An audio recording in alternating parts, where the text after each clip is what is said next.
नमस्कार, जय हिंद। मैं मोहन पाठक और आज बात करने वाले हैं महाकुंभ के उन किस्सों की, उन कहानियों की, जिन कहानियों का वादा हमने आपसे किया हुआ था। बात करेंगे साल 1567 के। प्रयाग से करीब 55 किलोमीटर दूर कड़ा के सरदार अली कुली खां ने बगावत कर दी थी। विद्रोह को कुचलने के लिए अकबर ने अपनी सेना के साथ वहां पर पहुंचा। दोनों के बीच भयंकर युद्ध भी हुआ। अली कुली उस समय मारा गया। जीत के बाद अकबर प्रयाग पहुंच गए और 2 दिनों तक वहां पर रहे। संगम का इलाका अकबर को बहुत ही भाया कि उन्होंने वहां पर किला बनाने की ठान ली। आज जो किला आप देख रहे होंगे, जिस किले को कहीं ना कहीं नदी से सटे हुए सुंदर पवित्र उपवन की तरह आप देखते हैं। संगम का इलाका अकबर को कहीं ना कहीं अपनी तरफ आकर्षित कर रहा था। 8 साल बाद यानी 1575 में अकबर फिर प्रयाग पहुंचे। उन्होंने संगम पर एक विशाल किला बनवाया और शाही नगर की नींव रखी। नाम रखा इलाहाबाद। इलाहाबाद यानी ईश्वर के रहने का स्थान। धार्मिक चर्चा के लिए उन्होंने इबादत खाना भी बनवाया। इसी बीच पुर्तगाल सरकार को पता चला कि अकबर प्रयागराज पहुंचे हैं। पुर्तगाल का पॉस्टर मोसेनरेट सालों से अकबर के दरबार में आता जाता था। उसे भरोसा था कि अकबर इस्लाम धर्म छोड़कर ईसाई बन जाएंगे। उसने पुर्तगाल सरकार को चिट्ठी भेजी कि मिशनरी वेनेदेत्ती को भारत भेजा जाए। वेनेदेत्ती पुर्तगाल का मशहूर पॉस्टर था और धर्म परिवर्तन कराने में माहिर था। तब प्रयाग में कुंभ लगा था।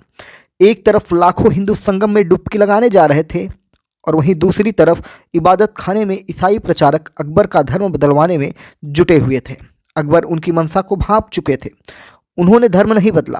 अकबर ने ये कहते हुए इबादत खाने को बंद करवा दिया कि मैंने धार्मिक चर्चा के लिए इबादत खाना बनवाया था, लेकिन यहाँ तो धर्म के नाम पर झगड़े हो रहे हैं। यहाँ धार्मिक चर्चा की गुंजाइश नहीं बची है। धार्मिक चर्चा तो सिर्फ कुंभ में ही हो सकती है। कई इतिहासकारों ने भी इस पर प्रकाश डाला है। एक इतिहासकार हैं हेरम्ब चतुर्वेदी। उन्होंने अपनी किताब कुंभ में ऐतिहासिक वांग्मय उनकी जो पुस्तक है उसमें इस किस्से का जिक्र भी किया है। 7वीं सदी की शुरुआत की बात है। उत्तर भारत में हर्षवर्धन का शासन था। प्रयाग भी हर्षवर्धन के राज्य का ही हिस्सा था। उस दौरान चीनी यात्री वेनसांग भारत आए थे। 643 ईस्वी में वे हर्षवर्धन के साथ प्रयाग पहुंचे। प्रयाग को उन्होंने चीनी भाषा में पोलोइकिया कहा। वेनसांग अपने संस्मरण में लिखते हैं, दो नदियों गंगा और यमुना के बीच प्रयाग स्थित है। यहाँ बहुत सारे फलदार वृक्ष हैं। हिंदू देवी देवताओं के मंदिर हैं। हर जगह रेत ही रेत दिखती है। जिस जगह ये दोनों नदियाँ मिलती हैं, यहाँ के लोग उसे महादान भूमि कहते हैं। गंगा के उत्तरी तट पर हर्षवर्धन का शिविर लगा था। सुबह हर्षवर्धन सैनिकों के साथ जलपोत से महादान भूमि पहुंचे। मैं भी उनके साथ था। कई देशों के राजा इंतजार कर रहे थे। साधु संत, गरीब, रोगी और विधवा, हर तरह के लोगों का हुजूम उमड़ा था। वेनसांग लिखते हैं कि हर्षवर्धन ने सबसे पहले महादान भूमि के भीतर एक झोपड़ी में बुद्ध की मूर्ति स्थापित की, उसका श्रृंगार किया और बहुमूल्य रत्न चढ़ाए।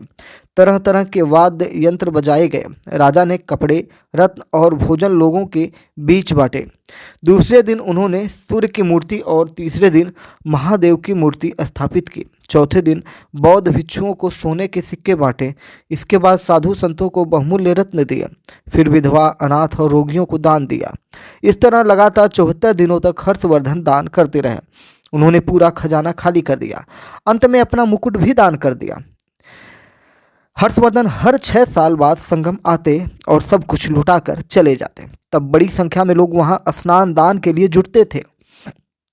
उस वक्त के इतिहास में कुंभ शब्द का जिक्र नहीं है, लेकिन जिस तरह से वेनसांग कहानी बताते हैं वो इस बात का प्रमाण है कि हर्षवर्धन कुंभ या अर्ध कुंभ के दौरान प्रयाग आते थे। नाथ पंथ और गुरु गोरक्षनाथ किताब में भी हर्षवर्धन के कुंभ में शामिल होने का जिक्र प्राप्त होता है।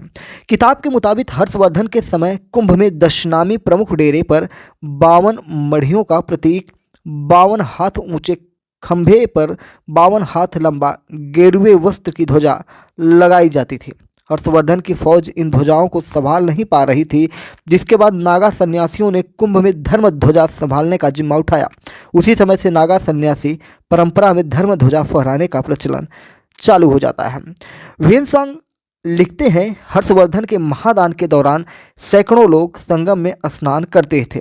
कई लोग लंबे समय तक भूखे रहते थे ताकि उस पवित्र जगह पर उनकी मृत्यु हो सके।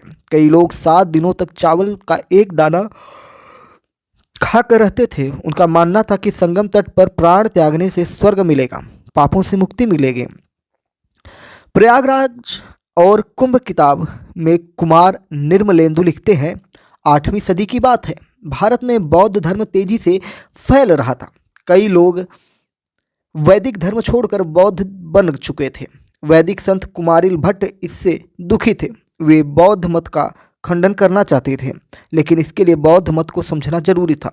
बौद्ध धर्म की शिक्षा के लिए वे बौद्ध गुरु श्री निकेतन के पास गए। लंबे समय तक उनके साथ रहकर बौद्ध धर्म का अध्ययन किया। हालांकि इसके बाद वे वैदिक धर्म के प्रचार प्रसार में जुट गए। कुमारिल को इस बात का दुख था कि उन्होंने अपने गुरु को धोखा दिया है, उनसे झूठ बोलकर दीक्षा ली है। इसके लिए वे प्रायश्चित करना चाहते थे। तब गुरुद्रोह का दंड था तुषानल, यानी भूसी की आग में जलाकर प्राण त्यागना। कुमारिल ने तुषानल के लिए संगम को चुना। वे संगम के पास भूसी की आग में बैठ गए। इसी बीच वहां से आदि शंकराचार्य गुजर रहे थे। उन्होंने कुमारिल के बारे में सुन रखा था। शंकराचार्य ने अपना परिचय दिया और बोले, मैं तो आपसे शास्त्रार्थ करने के लिए आया था। आप इस तरह देह त्याग नहीं कर सकते। अगर आप आज्ञा दें तो मैं पवित्र जल छिड़क कर आपको जिंदा कर सकता हूँ। कुमारिल ने कहा, मैंने गुरुद्रोह किया है, इसकी सज़ा तो मुझे मिलनी ही चाहिए। आपसे शास्त्रार्थ करने की स्थिति में नहीं हूँ। मैं चाहता हूँ कि आप मेरे सामने खड़े रहें, मैं आपको देखते देखते प्राण त्याग दूँ। इसके बाद थोड़ी देर बाद ही कुमारिल का शरीर जलकर भस्म हो गया। प्रयाग आने के बाद शंकराचार्य ने 4 मठों की स्थापना की। ऐसा माना जा सकता है कि 4 जगहों पर लगने वाले कुंभ से ही उन्हें 4 मठों की स्थापना का ध्यान आया होगा। इसके बाद उन्होंने अखाड़ों की व्यवस्थित तरह से नींव रखी। फारसी विद्वान अलबरूनी, जिसको अहमद अलबरूनी कहते हैं, 1017 ईस्वी में भारत आया। अलबरूनी अपनी किताब तारिख अल हिंद में लिखता है, यहाँ संगम के पास एक बड़ा सा वृक्ष है जिसकी लंबी लंबी शाखाएं हैं। यह एक वट वृक्ष है जिसे अक्षय वट कहा जाता है। अभी हमने अकबर के किले की बात की। ये अक्षय वट उसी किले के पिछले हिस्से में स्थित है। इसको कई बार अराजक तत्वों ने काटा है, कई बार जलाया है। और भारत की अगर हम बात करें स्वतंत्रता सेनानियों की, तो बहुत सारे स्वतंत्रता सेनानी इस पेड़ पर चढ़कर गंगा में कूदकर नदी के उस पार चले जाते थे जब उनको अंग्रेज दौड़ाया करते थे। अलबरूनी इस वृक्ष के बारे में लिखता है कि वृक्ष जो है इसे अक्षय वट कहा जाता है। इस वृक्ष पर चढ़कर ब्राह्मण और क्षत्रिय गंगा में कूदते हैं और आत्महत्या कर लेते हैं। इसके दोनों तरफ मानव कंकाल और हड्डियों के अवशेष दिखते हैं। कई लोग तो खुद को गंगा में डुबोने के लिए एक व्यक्ति की लाश साथ लेकर जाते हैं। वो व्यक्ति तब तक उन्हें गंगा में डुबोए रखता है जब तक प्राण न निकल जाए।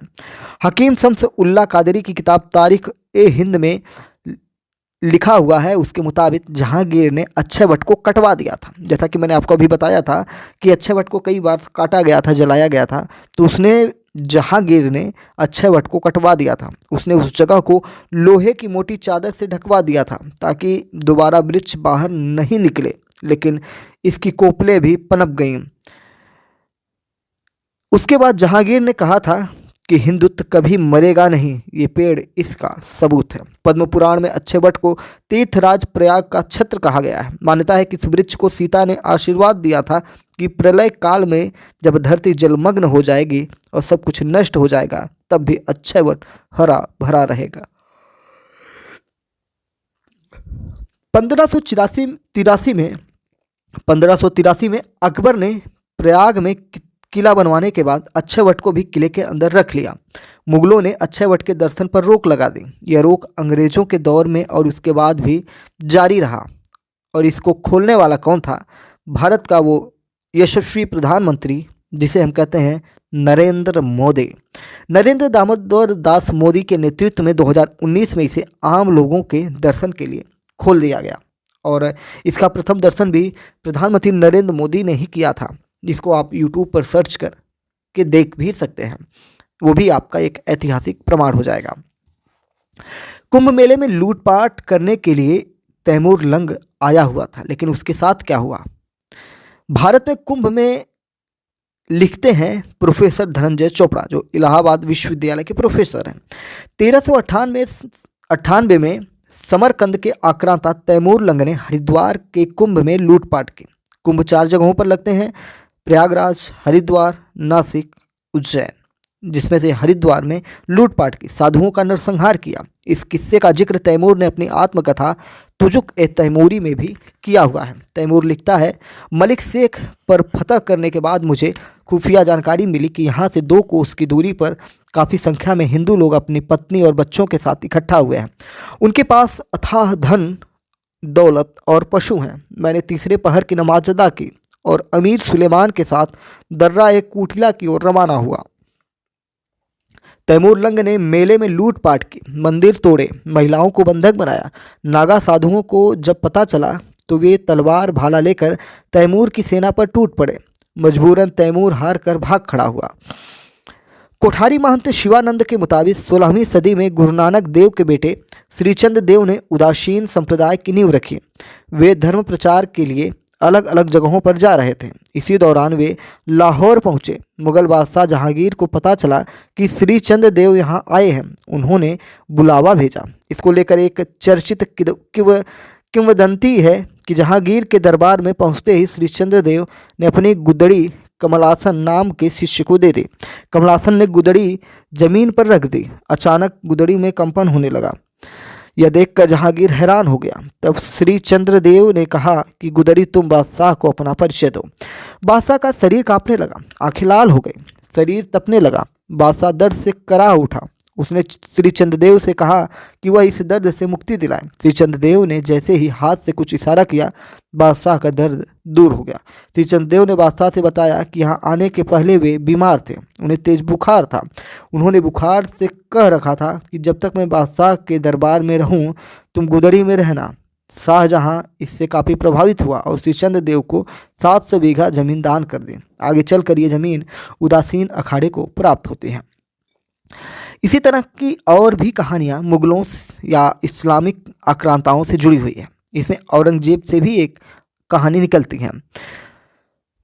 कुंभ ऐतिहासिक वांग्मय में लिखते हैं हेरम्ब चतुर्वेदी, जो एक इतिहासकार है। शाहजहां ने बड़े बेटे दारा सिकोह को प्रयाग का सूबेदार बनाया था। वे कुंभ के दौरान यहाँ आते थे, संगम पर साधु संतों की संगत में रहते थे। उन्होंने उपनिषदों का अध्ययन किया, संतों के बीच शास्त्रार्थ परंपरा शुरू की।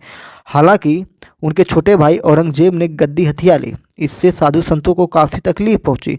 औरंगजेब भी कुंभ में शामिल हुआ था, यहाँ के मंदिरों को ग्रांट भी दिया। उसने तो बनारस के कोतवाल को फरमान भी जारी कर दिया था कि जो हिंदू स्नान के लिए आ रहे हैं उन्हें तंग मत करो। मुझे शिकायत मिली है कि तुम उन्हें परेशान कर रहे हो। हालांकि बाद में उसने कर लेना शुरू कर दिया। 1665 में फ्रांसीसी यात्री जीन बैप्टिस्ट इलाहाबाद आया था। उसने लिखा है कि गंगा यमुना के संगम पर बने किले में जाने के लिए टैक्स देना पड़ता था। राजकीय अभिलेखागार के दस्तावेज के मुताबिक औरंगजेब गंगा जल को स्वर्ग का जल मानते थे। एक बार वे बीमार पड़े तो उन्होंने पीने के लिए गंगा जल मंगवाया। फ्रांसीसी इतिहासकार बर्नियर ने अपने यात्रा वृत्तांत में लिखा है, औरंगजेब कहीं भी जाता था तो अपने साथ गंगा जल रखता था। वह सुबह के नाश्ते में भी गंगा जल का इस्तेमाल करता था। 1751 की बात है। झांसी गजेटियर के मुताबिक अफगान शासक अहमद खां बंगस ने दिल्ली के वजीर और अवध के नवाब सफदरजंग को हराकर इलाहाबाद के किले को घेर लिया। वह तेजी से नगर पर कब्जा करने की तरफ बढ़ रहा था। बड़े घरों की महिलाओं को अगवा कर रहा था। इसी समय संगम में कुंभ लगा था। इसमें नागा सन्यासियों का एक विशाल समूह स्वामी राजेंद्र गिरी के नेतृत्व में पहुंचा था। नागा सन्यासियों ने पहले कुंभ में स्नान किया, फिर तलवार लेकर बंगस की सेना पर टूट पड़े। फरवरी से अप्रैल तक नागा सन्यासी और बंगस सेना के बीच युद्ध हुआ। आखिरकार अहमद खां की सेना को पीछे हटना पड़ा। बंधक महिलाएं छुड़ा ली गई। नागा साधुओं ने अफगानों से उनके हथियार और घोड़े भी छीन लिए। इलाहाबाद का किला नहीं जीत पाने पर अहमद खां काफ़ी निराश था। वह ठगा हुआ महसूस कर रहा था। उसने अपनी खींच निकालने के लिए इलाहाबाद के परकोटे वाले पूरे शहर में आग लगवा दी। सिर्फ उन्हीं जगहों को छोड़ दिया जहां अफगानी रहा करते थे। भारत में कुंभ में लिखते हैं धनंजय चोपड़ा, नागा साधुओं ने कई बार मुगलों के आक्रमण का सामना किया। कई भारतीय राजा महाराजाओं की मदद की। इसलिए बड़े बड़े राजाओं ने नागा साधुओं को चांदी के सिंहासन, पालकी और छत्र जैसी बेशकीमती चीजें दान की। कुंभ मेलों में इनका खर्च उठाया गया। इसके बाद ही कुंभ स्नान को शाही स्नान नाम दिया गया। तो ये रही कुंभ की पहली कहानी, जिसको आज हमने सुना और जाना। तो चलिए फिर अगली कहानी के लिए हमारे साथ जुड़ जाइए। तब तक के लिए जय हिंद, नमस्कार, भारत माता की जय।